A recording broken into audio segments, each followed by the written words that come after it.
Boa tarde a todos. Seria impossível evitar um tom afetivo logo no início, que era o Roberto Campos. Eu me encontrava com ele, às vezes, caminhando no Rio de Janeiro, e a primeira pergunta era sempre o seguinte: nós estávamos indo para a hiperinflação, uma daquelas golfadas que a gente dava, e a pergunta inicial era o seguinte: Paulo, algum risco de melhorar? Então, é um prazer enorme estar passando esse cargo de presidente do Banco Central ao Roberto Campos Neto. Eu acompanhei a formação dele o tempo todo, né? Conversava com o avô, conversava sempre com o pai, de vez em quando encontrávamos também, e acompanhei de longe. E tenho convicção de que nós estamos trazendo uma pessoa de extraordinárias qualidades intelectuais, preparo, morais, etc., para dar sequência num trabalho que sempre dependeu muito de pessoas. Tem várias pessoas aqui que são parte dessa história. O Verlang está ali, ajudou a fazer o sistema de metas, o Henrique Meirelles está ali, ajudou a manter a coisa dentro da jaula. E o bonito nessa história, que está completando, pelo menos eu sou testemunha histórica há pelo menos 40 anos. Eu estava chegando nos Estados Unidos há uns 40 anos atrás. E essa história tem um bandido e tem um mocinho. O bandido é o excesso de gastos públicos. E o mocinho, a vítima, era o Banco Central. O Banco Central Independente, que foi, aliás, uma criação do Roberto Campos num grande, bem-sucedido programa de estabilização, porque o programa de estabilização bem-sucedido leva 1 ano e meio. O custo, o sacrifício, a taxa de sacrifício, como a gente chama, é relativamente baixo. Você sofre pouco, é intenso, é uma cirurgia rápida, sofre, mas com certa rápida. E o Brasil está lutou contra a inflação, como diz um outro presente, nosso amigo ali, o Bevilacqua, né? Era o Banco Central fazendo cirurgia de córnea com picareta. Quer dizer, é um trabalho difícil, porque não havia ajuda, não havia dimensão fiscal no combate à inflação. Então, é uma história extraordinariamente difícil. E eu acho que isso aqui hoje, para mim, do meu ponto de vista, é uma celebração. O papel heróico também do nosso amigo Ilan, que entrou num governo já fragilizado, politicamente, relativamente impopular, e em 2 anos mostra o grau de maturidade e aperfeiçoamento institucional dessa casa. Mas trabalhando dentro do sistema de metas, com rigor, com persistência, e derruba a inflação. Como um coroamento de um processo de aperfeiçoamento institucional que eu sou testemunha há pelo menos 40 anos. Pelo menos há 40 anos. O vilão de sempre, que era o excesso de gastos públicos, ainda no final do governo militar, porque ele toma vários disfarces, ele se fantasia, ele usa, é inteligente, tem muita gente trabalhando a favor, piratas privados, interesses escusos, políticos também com problemas. E o interessante disso é que é a regularidade do fenômeno, porque até os militares foram vítimas também esse próprio descontrole no ritmo de expansão de gastos. Porque no final do governo militar, os gastos públicos cresciam aceleradamente, mas eram financiados pelo refinanciamento dos petrodólares, era a reciclagem dos petrodólares. Então, não é coincidência, logo depois nós estamos em uma sequência de crises cambiais. O Brasil, tanto que hoje um país de câmbio flexível precisa ter 400 bilhões de dólares de reserva. Teoricamente, é quase um contrassenso. Mas o que é isso? É o aprendizado. Né? A China precisava de 3 trilhões, porque ela é muito pouco confiável, ela realmente manipula moedas. O Brasil, só 400 já dá para tranquilizar. Né? Mas, se a história fosse diferente, talvez precisasse de 0. Talvez tivesse uma moeda que fosse uma espécie de euro aqui na América Latina. Talvez todos estivessem aderindo à nossa moeda. É um pouco do que eu posso ler no projeto do Roberto de transformar a moeda em conversível lá na frente. E realmente todo mundo vai aderir, por exemplo. Tem países que não têm moeda até hoje. A Venezuela está com problema. Né? Então, essa força institucional de um Banco Central é algo que nós temos que celebrar. Nós temos que celebrar. Foi um processo muito difícil e foi mais difícil ainda pela ausência da dimensão fiscal ao longo de todos esses anos. Foi um esforço hercúleo dos economistas, deixou as digitais aí, são os quase 4 trilhões de dívida interna, são as digitais dessa falta de coordenação do fiscal com o monetário, onde o peso todo estava sempre em cima do Banco Central. Mas nós vimos essa expansão de gastos, primeiro financiado com empréstimos externos, depois nós vimos os gastos já disfarçados de crédito subsidiado para a agricultura, e aí com crédito interno, conta aberta no orçamento monetário, aí começamos aí, no início dos anos 80, para uma hiperinflação. Aí entram os civis também, controlam os sintomas, primeiro congelam preços, depois congelam ativos financeiros, e até que finalmente se descobre a dimensão monetária. A inflação é um fenômeno monetário. E aí, quando se descobre isso, o Brasil começa a trabalhar com metas de inflação, e nós entendemos o fenômeno, e hoje é uma conquista institucional.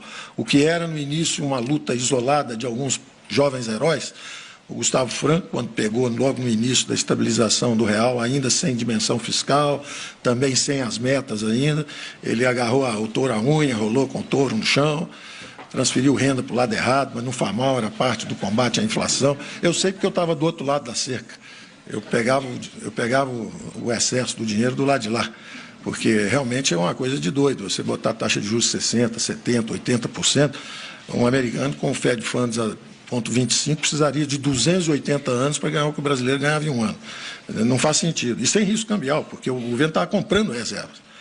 Então, não tinha risco cambial nenhum. Você podia fazer a arbitragem tranquilamente. Então, nós fizemos todo tipo de barbaridade pela ausência da dimensão fiscal. Mas, dito isso, nós fomos aprendendo, fomos trabalhando, criamos os parâmetros institucionais, a instituição amadureceu, e hoje temos que celebrar nessa casa uma conquista de aperfeiçoamento institucional extraordinário. Nós temos um Banco Central independente. Nós conquistamos um Banco Central independente ao longo do tempo. O autônomo, não autônomo, as pessoas não gostam de usar independente, mas o que interessa é a força da ideia em si. É a preservação do poder de compra da moeda, do valor das aposentadorias, dos valores dos benefícios, é a estabilidade do mercado financeiro. Quer dizer, essa conquista nós temos. O Brasil tem uma moeda forte, o Brasil tem uma moeda decente. E foi uma conquista difícil. Primeiro começou com alguns indivíduos, depois ela foi se institucionalizando, e hoje eu tenho aqui a satisfação de estar celebrando essa passagem de cargo, que é, na verdade, uma homenagem a essa conquista brasileira. O Ilan, que fez um extraordinário trabalho em amansar e devolver à jaula o bicho que tinha fugido por algum tempo, e o Roberto, com a certeza de que vai assumir isso e que deverá ter o amparo fiscal. Então, eu passo agora a breves elaborações sobre essa dimensão fiscal. Nós estamos atrasados, 4 décadas pelo menos, nesse combate frontal. É verdade que chegamos à lei de responsabilidade fiscal, mas os planos econômicos nunca refletiram esse apoio explícito à ajuda dessa dimensão fiscal. Ela é sempre um pouco, não, vamos zerar o déficit aqui um pouquinho, o déficit operacional, vamos segurar um pouquinho. Não, vamos fazer uma declaração de intenções proporcional ao desafio. Em vez de estabelecer metas que sejam relativamente fáceis, vamos usar o que o setor privado usa, que é o Big Bold Targets, quer dizer, vamos botar metas impossíveis. E vamos trabalhar, e o espírito do time é esse, quer dizer, vamos zerar em termos de caixa o déficit esse ano. Vai ser difícil? Tudo bem, vai ser difícil. Mas vamos fazer o máximo possível. Então, o Salim tem lá a meta de privatizar 20 bilhões de dólares, nós vamos tentar a reforma da Previdência, ao mesmo tempo vamos partir para a concessão, para a cessão onerosa, vamos espremer o máximo possível para o Tesouro, e vamos ver o que a gente consegue. Se der tudo errado, a gente der metade do que era a meta original, tá bom. Nós fizemos um progresso, e já com as reformas estruturantes para frente. A primeira grande reforma é a reforma da Previdência. Eu vou fazer um esclarecimento, todo mundo entender, tem essa conversa, e tenho recebido, eu estou muito convencido que nós vamos conseguir fazer o que temos que fazer. Quer dizer, eu tenho, ao contrário do que são as coisas que às vezes vejo por aí circulando, só tem 50 votos, vai ser muito difícil, não é o que eu tenho experimentado. Pode ser que eu esteja conversando com gente muito experiente que sabe como trabalhar aqui, e eu não sei ainda. Mas o que eu tenho visto não é isso. Eu tenho visto um extraordinário sentido de cooperação. Presidente da Câmara de Deputados, Rodrigo Maia, presidente do Senado, Alcolumbre, quem vai interpretar a PEC, que é o Supremo. Eu tenho conversado também com o ministro do Supremo, particularmente o ministro Dias Toffoli, e o diagnóstico é relativamente claro e simples. O problema da Previdência está aí, sobe engolfadas de 40 bilhões todo ano, o número em si absoluto chega a quase 700 bilhões, e esse é o primeiro a ser atingido. O teto não para se não tiver as paredes ao lado, que são essas reformas. O teto cai. E entre abrir mão do teto, deixar furar o teto, ou partir para a desvinculação, desindexação, desobrigação e descentralização dos gastos, nós vamos duplicar o combate. Durante a nossa conversa, o grupo conversa sempre o seguinte: no retreat and no surrender. We made our promises, always remember. Então, o time sabe o seguinte: nós entramos para fazer um trabalho, nós vamos fazer o trabalho, nós não vamos recuar. Agora, nós entendemos que quem decide é o Congresso, quem decide é o presidente. Nós vamos dar o máximo de nós. E vamos mandar as reformas, tem que ser feita. Então, quando dissemos que a reforma da Previdência pede 1 trilhão, o raciocínio é muito simples. Tem duas dimensões aí, a contemporânea e a intertemporal. Precisamos de 1 trilhão para ter potência fiscal suficiente para pagar uma transição em direção ao regime de capitalização. Isso é como um foguete, o lançamento de um foguete. Até escapar da força de gravidade, sai com potência. Depois que escapou da força de gravidade, você lança o outro, é fácil. O sistema de capitalização vai ser fácil lançar se esse tiver potência fiscal suficiente para pagar o período em que os mais jovens começam a fazer a transição para o outro regime. Então, isso está bem desenhado, está bem simulado, e por isso que a gente precisa de 1 trilhão. E o que eu digo normalmente para todos os meus interlocutores é simples: vocês não vão derrotar a equipe de economia, o projeto do Paulo, não existe isso. O que existe é o seguinte: vocês vão derrotar seus filhos e netos. Quer dizer, a geração contemporânea tem uma responsabilidade. Vocês estão num sistema de repartição que quebrou, faliu, antes da população envelhecer. Vocês querem trazer seus filhos para isso? Quer dizer, você pula de paraquedas, seu filho entra no mesmo voo condenado, indo para alto mar sem combustível, traz o seu paraquedas. Você pula e ele vai para o inferno. É isso que essa geração quer fazer? Ou essa geração tem a coragem...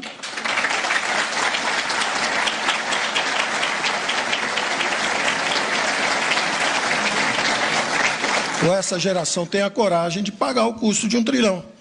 Vamos pagar 1 trilhão. Quer dar um pouquinho mais para as moças aposentarem mais cedo? Tira dos militares. Quer dar um pouquinho mais para o militar para a moça? Tira do rural. Mas é uma decisão entre contemporâneos de não abandonarem as futuras gerações ou não as encapsularem na mesma armadilha em que nós caímos. Nós precisamos libertar as futuras gerações. E essa é a segunda dimensão, é o compromisso intertemporal. Me dizia outro dia um político: mas e se o Congresso desidratar e vier só 500? Problema nenhum. Vocês acabaram de condenar filhos e netos. Problema nenhum. Não lança capitalização e fica no sistema antigo. E depois, quando estiver bem velhinho, pensa que seus filhos vão ter o mesmo destino. Vão estar brigando a bordo do avião para ver quem fica com a comida, porque o avião está caindo. Então, eu acho que essa é a escolha, e o nosso papel é explicitar essa escolha para a sociedade brasileira, e o Congresso vai ter que tomar essa decisão. Se der acima de 1 trilhão, eu vou dizer assim: estamos numa geração de pessoas que são responsáveis intertemporalmente, têm a coragem de assumir o compromisso e assumiram esse compromisso de libertar filhos e netos de uma maldição previdenciária.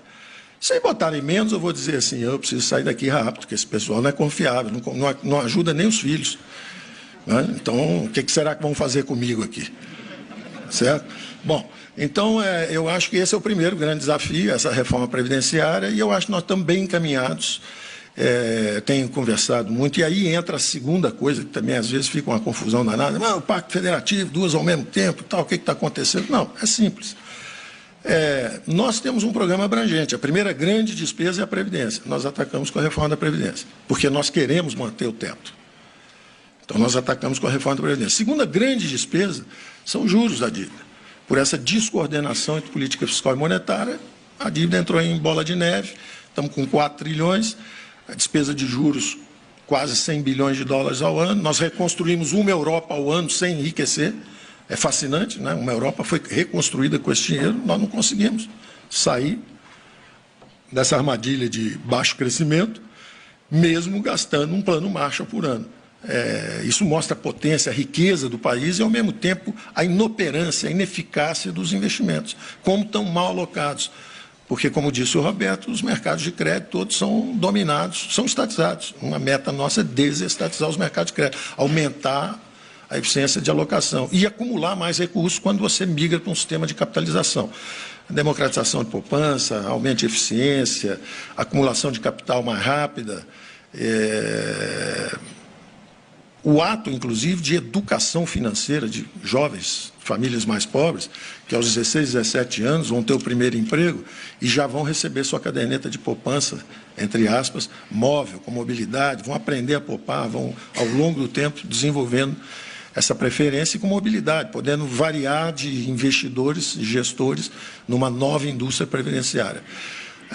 Há precedentes, nós sabemos disso, conhecemos os sistemas que funcionaram assim e os resultados foram muito bons, embora hoje, fruto da própria riqueza, haja reclamação que a poupança é baixa. O Chile tem hoje uma renda per capita de 25 mil dólares, o Chile era mais pobre que a Venezuela, e aí hoje se reclama que a aposentadoria não é tão alta quanto a renda média. Pô, que problema bom, né? Cresceu 30 anos, democratizou a poupança, não teve mais greves, só tem greve de estudante, porque é a universidade de graça, mas greve de trabalhador não teve mais, porque houve uma democratização da poupança, as pessoas aplicam, os trabalhadores têm investimentos nas empresas. Então, nós estamos indo nessa direção. A segunda grande despesa, que eram esses juros, a noção habitual é que não há o que fazer, porque os juros estão lá, não há como mexer nisso. Falso. Você tem que trabalhar através do balance sheet, através da reestruturação patrimonial, como qualquer empresa. Eu me lembro, na época que eu defendia esse tripé, o câmbio flutuante, o Banco Central independente, a privatização acelerada para criar um regime também, uma reforma e um regime fiscal sustentável. A época que eu fiz a conta a primeira vez, era 89, na campanha do AFIF, se você privatizasse tudo, você zerava a dívida pública federal mobiliária interna. Eram 60 bilhões de dólares. É inacreditável. Quer dizer, o Brasil, se vendesse tudo, zerava a dívida. Vocês imaginem. Durante a campanha agora, eu fiz as contas de novo, a gente pagava só 17%. O Salim está todo animado, que ontem ele fez as contas e já deu 1 trilhão 250, só de participação nas estatais. Listadas 750, todas elas juntas, 1,250. Quer dizer, mais do que quando eu falei durante a campanha que talvez chegasse a 1 trilhão, disseram, não, está fazendo conta que não existe. Então, as últimas contas são 1 trilhão e 200 já. E still counting, porque vai melhorando, vai subindo. Fora os 700 mil imóveis do outro lado, que são outro quase 1 trilhão também. Então, nós realmente podemos, com uma boa gestão de ativos e passivos, reduzir substancialmente a dívida interna, que é um objetivo nosso na segunda grande rubrica de despesas públicas. A terceira é o custo da máquina em si, mas aí também há informações reconfortantes. 50% se aposenta nos próximos 4 ou 5 anos. Então, se digitalizar, se começar a trabalhar a coisa direito, aí vai dar uma emagrecida boa no setor público brasileiro, o que é bom, é um desafio de produtividade, de eficiência, de digitalização, nós vamos nessa direção também, é o custo da máquina. E como atacar isso tudo? Bom, esse então eram os primeiros 3 grandes gastos, agora, além disso, nós nos propusemos a fazer a reforma dos impostos. O Brasil está asfixiado pela complexidade do sistema tributário e pela alta. Quando você chega num lugar e tem 1 trilhão de contencioso de impostos e mais 300 bi de desonerações, tem algo errado. Quer dizer, tem 2 tipos de contribuintes, né? O que não paga e vai para o contencioso e o que está desonerado. Esse tem lobby e conseguiu pular fora. Está errado, né? Se os impostos fossem mais baixos, tinha menos contencioso e tinha menos desoneração. Então, nós vamos nessa direção também, vamos reduzir as alíquotas médias, vamos baixar e horizontalizar. Vamos também abrir a economia, mas é aquilo, não dá para abrir você com 50 impostos diferentes, juros altos, isso aqui. Abrir é condenar o brasileiro a virar um churrasquinho de chinês. Então, tem que abrir, primeiro faz a sua parte, reduz um pouco. Então, a nossa abertura, em vez de ser linear, vai ser exponencial. Um pouquinho no início, só para dizer que está abrindo, mas não abriu nada, né? Depois abre mais um pouco e no final abre tudo. Mas primeiro você tem que desonerar substancialmente a carga o empreendedor brasileiro. Então, nós estamos trabalhando nessas dimensões e quem dá o timing é a política, não somos nós. Então, o Salim está doido para vender estatal. Se o presidente fala, não pode vender agora, ele vai vendendo subsidiário. das estatais. Aí você fala, bom, agora vamos abrir a economia. Não pode ainda porque não reduzimos impostos. Tudo bem, então vamos reduzir os impostos. Mas não pode reduzir os impostos agora, porque senão você cria um problema na Câmara hoje, porque tem um déficit fiscal, ninguém acredita ainda que vai zerar o déficit, como é que a gente faz e tal.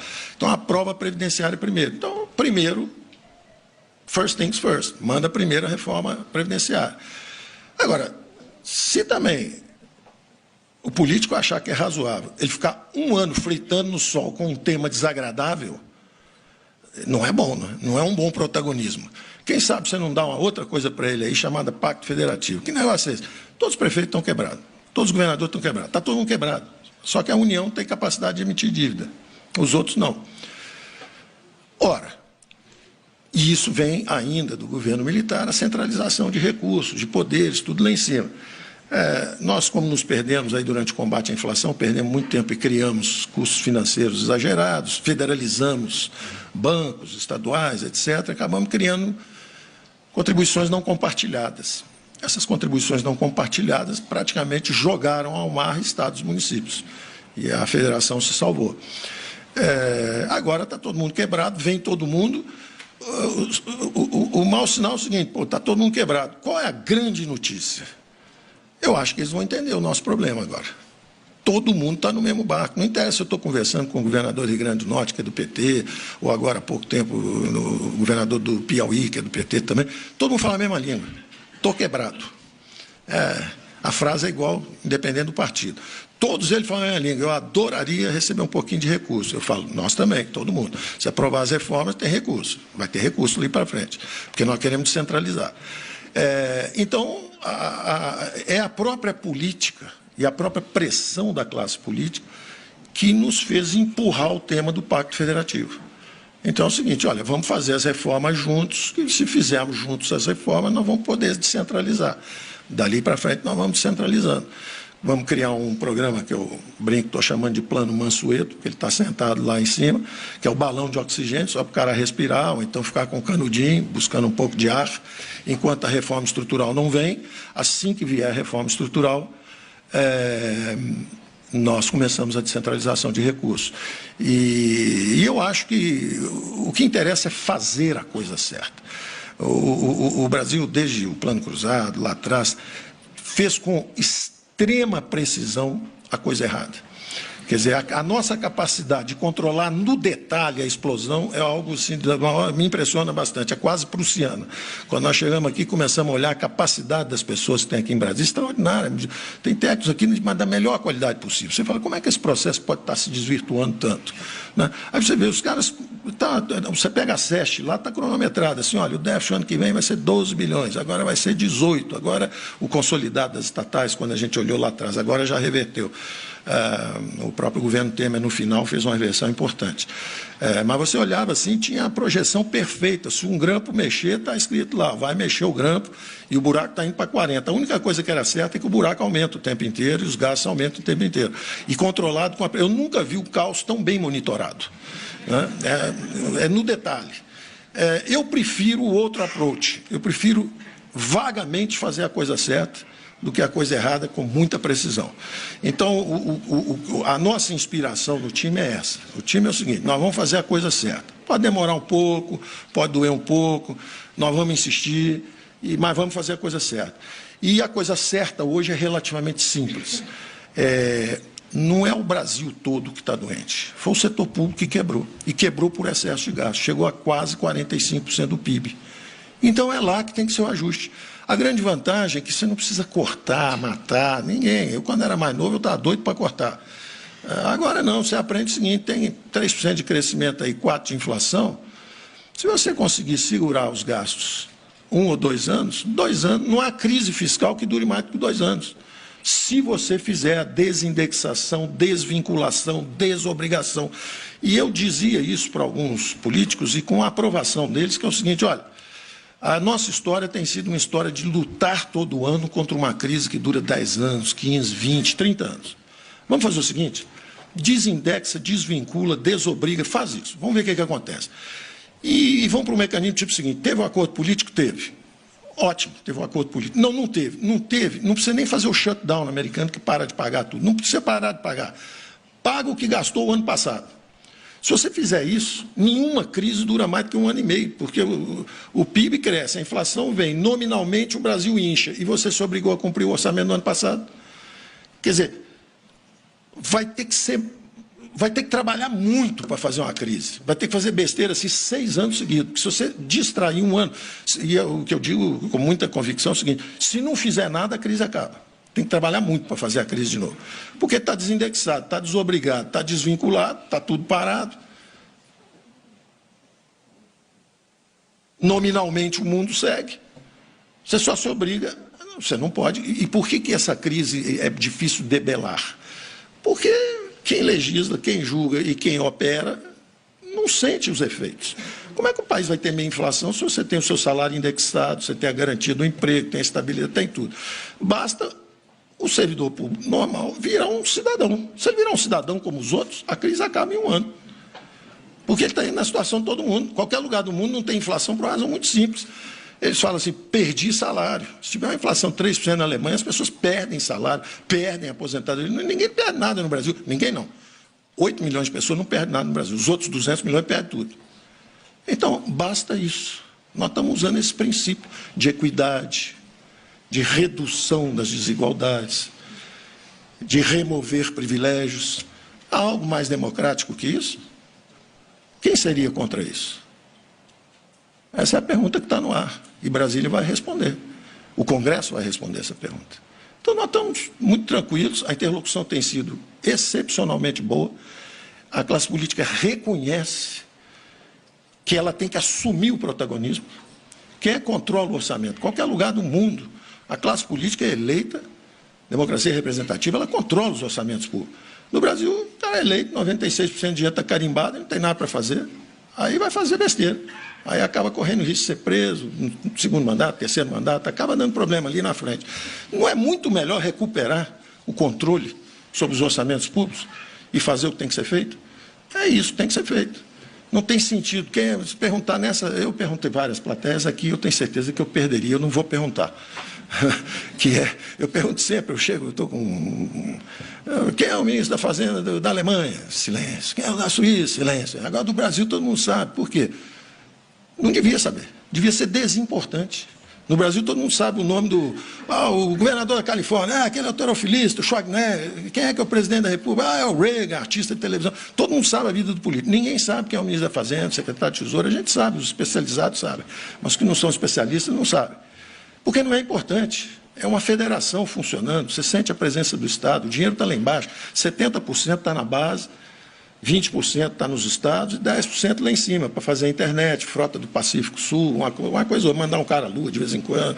É um pouquinho lá em cima. Aqui é o contrário, o dinheiro está todo em cima, você manda um cara à lua todo ano. Você faz transposição do Rio Amazonas, você faz um estádio para o seu time, você gosta de 2 ou 3 países, você manda fazer porto lá com dinheiro de brasileiro, né? Aí você traz o cara para fazer uma refinaria no Brasil, gasta 20 bi, a estimativa era 2. Você gasta 20, chega lá não tem nada. Mas tá bom, o presidente tem poder, o presidente faz qualquer negócio, capitaliza um banco de desenvolvimento em 500 bi, aí ele dá dinheiro para um empresário amigo, o cara vira a maior empresa de proteína do mundo. Basta você olhar para um cara e é você, pronto, escolheu, foi embora, subiu. Nenhum presidente pode ter esse poder. Esse poder tem que ser limitado, descentralizado, para uma federação funcionar.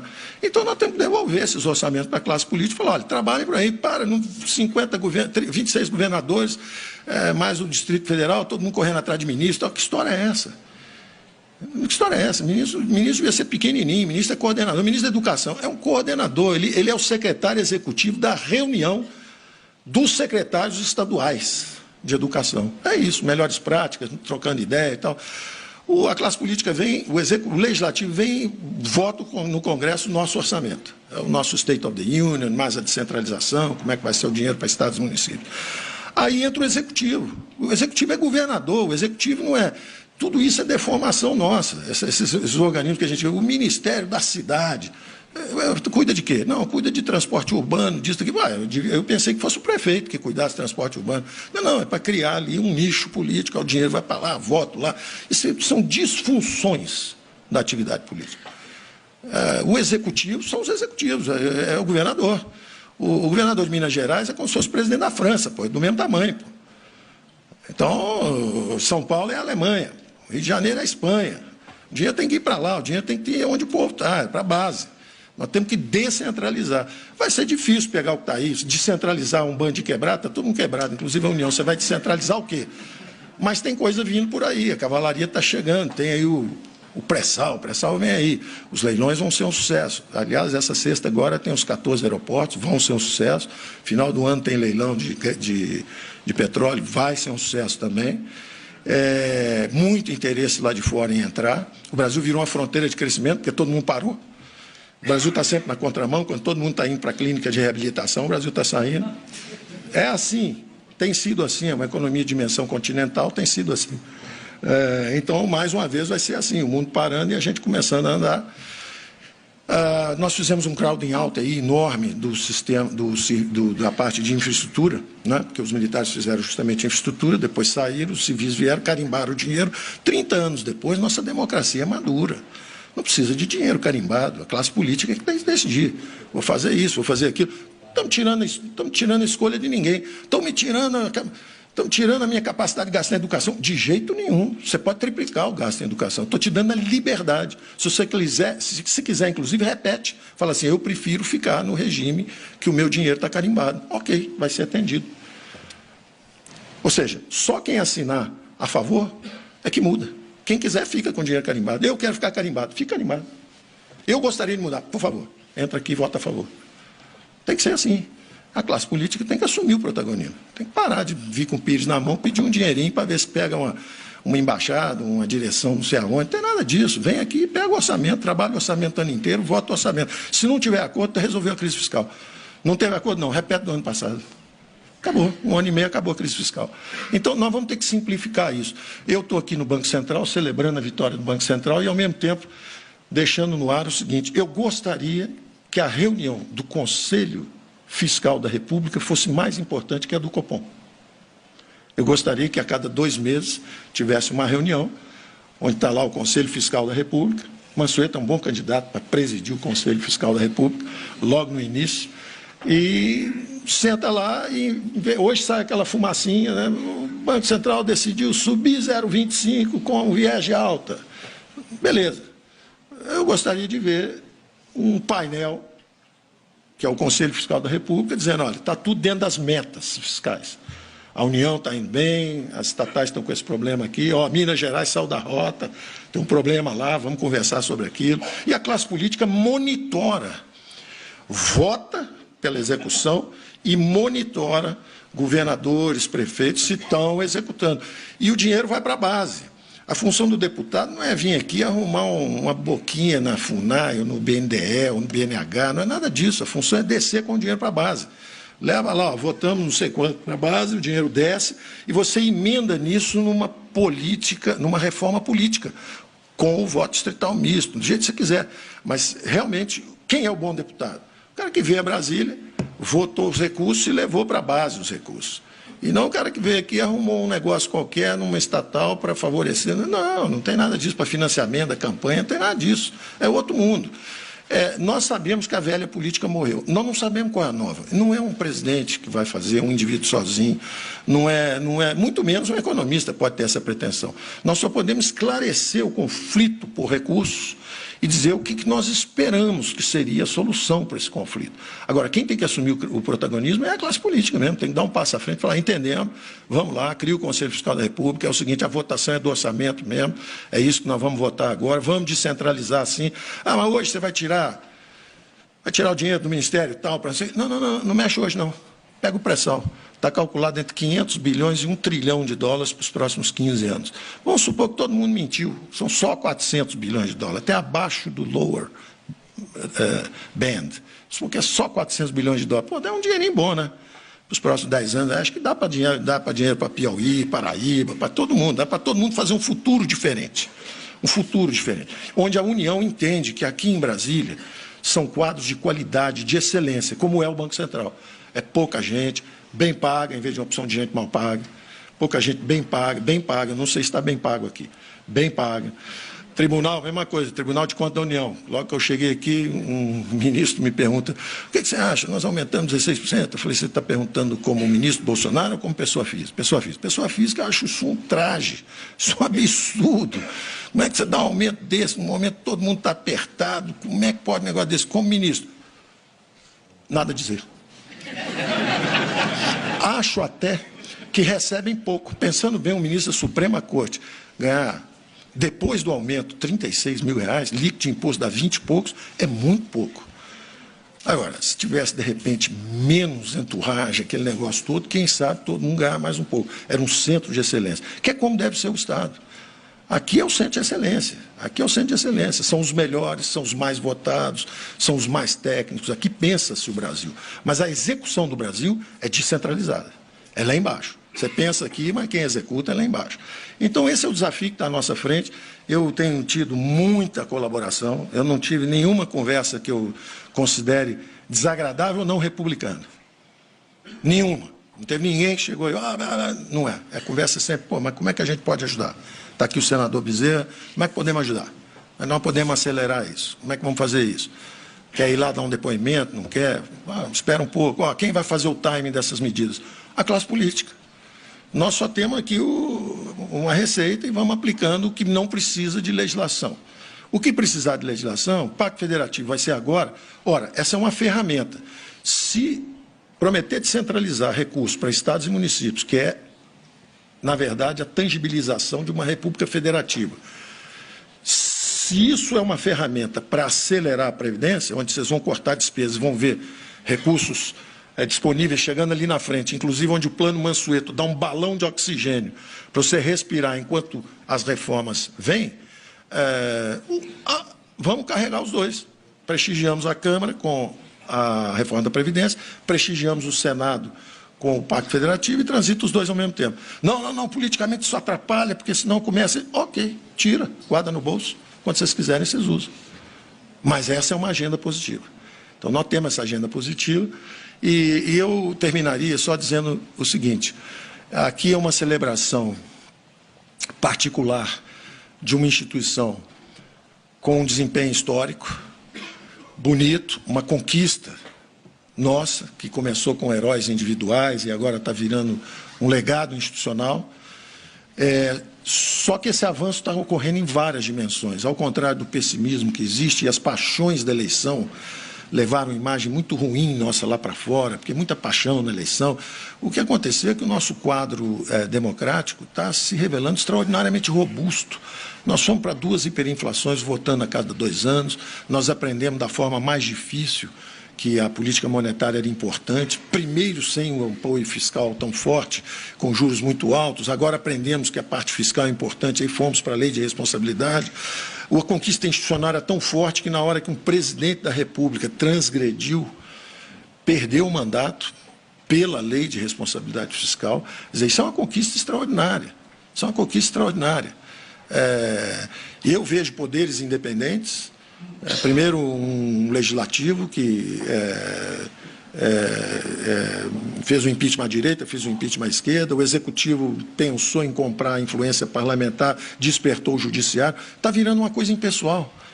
Existe massa crítica, sai um extraordinário presidente do Banco Central, entra outro extraordinário presidente do Banco Central, porque tem massa crítica no país. Isso não era assim no tempo que o senador me perguntava, tem algum risco de melhorar? Então, eu acho que agora a pergunta é o contrário.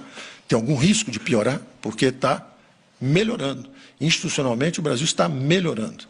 Está tudo ficando realmente mais... A percepção é geral. A própria reforma da Previdência, 2 anos, 3 anos atrás, não havia essa percepção que existe hoje na mídia, inclusive, de que é a hora de fazer e que nós temos que fazer. A pergunta é hoje se desidrata muito, desidrata pouco e tal, mas todos acham que ela vai acontecer. Então, eu deixaria palavras de esperança num futuro melhor e, mais do que esperança, confiança, porque eu acho que o que melhor descreve o processo brasileiro hoje é a dinâmica de uma grande sociedade aberta. Nós éramos uma democracia emergente, enfrentando desafios, nós tínhamos que carimbar dinheiro para mostrar que queríamos que o dinheiro fosse para a área social, depois de 20 anos de infraestrutura. a classe política resolveu carimbar. Acho que já somos maduros o suficiente para descarimbar o dinheiro e a classe política assumir o protagonismo e as responsabilidades e atribuições. Não adianta dizer, olha, está ruim porque está escrito na Constituição. Ora, é a sua Constituição. O Congresso é responsável por isso. Façam uma proposta de emenda constitucional e assumam a responsabilidade e o protagonismo. Eu tenho certeza que esse é o caminho. Obrigado a todos.